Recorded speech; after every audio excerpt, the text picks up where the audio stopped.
News 19 और आज का मतदाता टीवी में आपका स्वागत है। कुमार साहब आप national academy of fire and safety engineering के आप डायरेक्टर हैं, जो कि वर्तमान में जो इसका हेड ऑफिस है वो नेहरू नगर राकेश मार्ग पे स्थित है। सर पुनः स्वागत है कुमार साहब। सर सवाल ये है, जो बड़ा सवाल मेरा है कि academy of fire and safety देखा जाता है, चाहे वो विद्यार्थी हो या अगर बहुत पहले हम जाएं तो इसके पूर्व एक सिनेमा घर था, उसमें आग लग गया था। आज के ज़माने में जितने होटल्स हैं, अगर हम गाज़ियाबाद की बात करें तो एक एप्पल ट्री होटल है, वहाँ पे भी बहुत बड़ी घटना हो गई थी जिससे कुछ लोगों की मौत हो गई थी।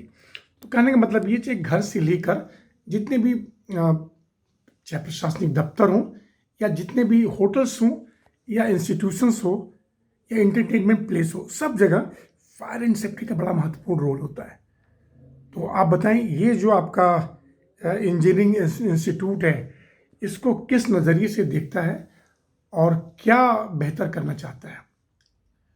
प्रेम जी, सबसे पहले तो न्यूज़ 19 और आज के मतदाता के जितने भी व्यूअर्स हैं उन सबको मेरा नमस्कार। आपने बहुत अच्छा क्वेश्चन उठाया है। पहले तो मैं बता दें कि national academy of fire and safety engineering है क्या। आपने सुना होगा कि लोग फायर एंड सेफ्टी इंजीनियरिंग करने के लिए ना नागपुर जाते थे। नागपुर यूनिवर्सिटी जो गवर्नमेंट सेंट्रल प्रोविडेंस यूनिवर्सिटी है, वहीं से लोग करके आते थे और करने के बाद जा कर के कहीं जॉब करते थे, चाहे वो गवर्नमेंट जॉब हो, प्राइवेट जॉब हो।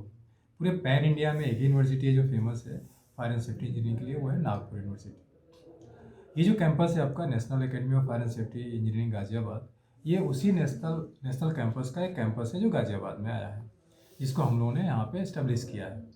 इसका उसी का एक ब्रांच है। इसका मेन उद्देश्य ये है कि जो स्टूडेंट्स, जो एस्पिरेंट्स यहाँ से नागपुर ट्रेवल करके जाते थे कोर्स को करने के लिए, उनको उनके होम डिस्ट्रिक्ट में, उनके नियर अप्रोच वाले जगह पे उनको एक ऐसी फैसिलिटी दी जाए जो नागपुर में जाकर के अवेल करते थे। तो इस कोर्स के दौरान जो बच्चा एडमिशन लेता है, चाहे वो डिप्लोमा में ले, चाहे वो बैचलर डिग्री में ले, चाहे वो मास्टर डिग्री में ले, चाहे वो बीटेक में ले, कोर्स का जो ड्यूरेशन है वो 1 ईयर से लेकर के और 4 ईयर्स तक का है डिफरेंट कोर्सेज में। इस कोर्स को कंप्लीट करने के बाद स्टूडेंट्स की जो प्लेसमेंट है वो सबसे ज़्यादा एश्योर्ड है। सबसे जो प्लस पॉइंट है, जो सबसे अच्छी बात है इस कोर्स को लेकर के, कि यहाँ पे ना डिमांड ज़्यादा है, सप्लाई कम है।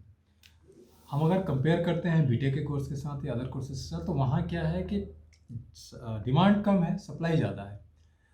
तो यहाँ डिमांड ज़्यादा है, सप्लाई कम है। दूसरी चीज़ ये है कि हम गवर्नमेंट वैकेंसीज़ की भी बात करते हैं, तो गवर्नमेंट वैकेंसीज़ में भी बच्चों की जो रिक्वायरमेंट है वो बहुत ज़्यादा है। क्योंकि अभी रिसेंटली एक जियो आया होगा, आपने देखा होगा, सेंट्रल गवर्नमेंट का एक जियो था कि जितने भी सोसाइटीज़ हैं, जितने भी कमर्शियल बिल्डिंग्स हैं, जितने भी कंस्ट्रक्शन साइट्स हैं, जितने भी सिनेमा हॉल्स हैं, मल्टीप्लेक्सेज हैं, एंटरटेनमेंट प्लेसेज हैं, मॉल्स हैं, सिविल सोसाइटीज़ हैं, सब जगह fire officer, fire supervisor, fire safety manager, इन सब की रिक्रूटमेंट होनी है।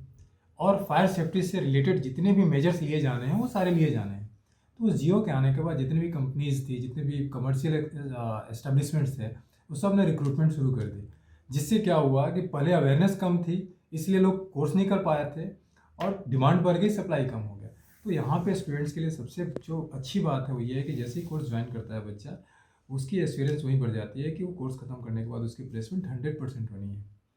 तो मेजर्स लेने की बात है कि हर सोसाइटी में, हर मल्टीप्लेक्सेस में, हर कमर्शियल एस्पेक्ट्स में, रेलवेज हो गया, आपके गेस्ट हाउसेज हो गए, सब जगह रिक्वायरमेंट बढ़ी है। और स्टूडेंट्स का रुझान भी इसीलिए बढ़ा है क्योंकि उनको ये दिखता है कि इस कोर्स को करने के बाद हमारा जो करियर है वो सेफ है और एक सेप अप में आ जाएगा। तो सर, जो यहाँ से जो पास आउट हो गए बच्चे अगर इन क्षेत्रों में जाते हैं जो आपने बताया, तो कम से कम घटनाएं या दुर्घटनाएं कम होंगी ना? कम होंगी, क्योंकि वो स्किल्ड होंगे, उनको ये पता है कि किस इंसिडेंट में कौन से मेजर्स लेना है, क्या स्टेप्स लेने हैं। और सबसे बड़ी बात है कि घटना ही कम हो जाएगी। उसकी जो घटना की जो रेशियो होगा वो धीरे धीरे कम होते जाएगा। क्योंकि जब स्किल्ड लोग जाएंगे तो वो क्या करेंगे कि उस एस्पेक्ट पे काम करेंगे जहाँ से हमें ना इंसिडेंट होने के चांसेस कम होते चले जाएंगे। जी। क्या क्या सेफ्टी में मेजर्स लेने हैं उसको शुरू से ही वो सुपरवाइज करके चलेंगे।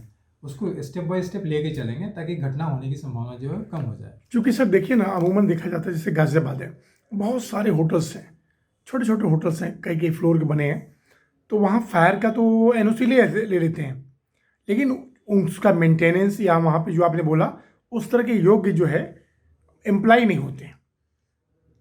उसमें एक बात बताएंगे, अभी रिसेंटली 2 महीने पहले की बात है, जब ये जियो आया था तो 31 दिसंबर से पहले, मैं नाम नहीं लूँगा किसी कंपनी का, 3-4 ऐसी बड़ी कंपनीज हैं जो गाजियाबाद की हैं जिन्होंने हमें अप्रोच किया कि हमारे पास इंस्पेक्शन आने वाला है, तो हमें एनओसी तभी मिलेगा जब हमारे ऑडिट हो पाएगा, जो हमारे स्टाफ है उनकी ट्रेनिंग सर्टिफिकेट मिल पाएगी। तो मतलब बहुत शॉर्ट ड्यूरेशन के अंदर उनको सब कुछ चाहिए था। अच्छा, उस समय डिमांड हर जगह थी क्योंकि सबके पास 31 दिसंबर का एक डेडलाइन था, तो उन कंपनियों के पास भी नहीं था ये सब चीज़ें। हम लोगों ने एक 10 से 12 दिन के स्पैन ऑफ टाइम के अंदर सबका ऑडिट कराया, ट्रेनिंग कराई उनकी स्टाफ की, उनको सर्टिफिकेट प्रोवाइड कराया, तब जाके उनको एनओसी मिल पाया आफ्टर इंस्पेक्शन। तो आप समझ सकते हैं कि लोग जागरूक हुए हैं इस चीज़ को लेकर कि अगर हम नहीं करेंगे तो एनओसी नहीं मिलेगा, नहीं मिलेगी। तो वर्तमान में इसकी जो इम्पोर्टेंस जो है काफ़ी ज़्यादा हो गई है। सर एक सवाल स्टूडेंट को मतलब ध्यान में रखते हुए सवाल मेरा ये है, इंटर के बाद विद्यार्थी सोचता है कि हम जाएं कहाँ, तो थोड़ा सा आप बताएं कि इसके लिए प्रीवियस योग्यता कितनी चाहिए और उसका फ्यूचर कितना मजबूत होगा।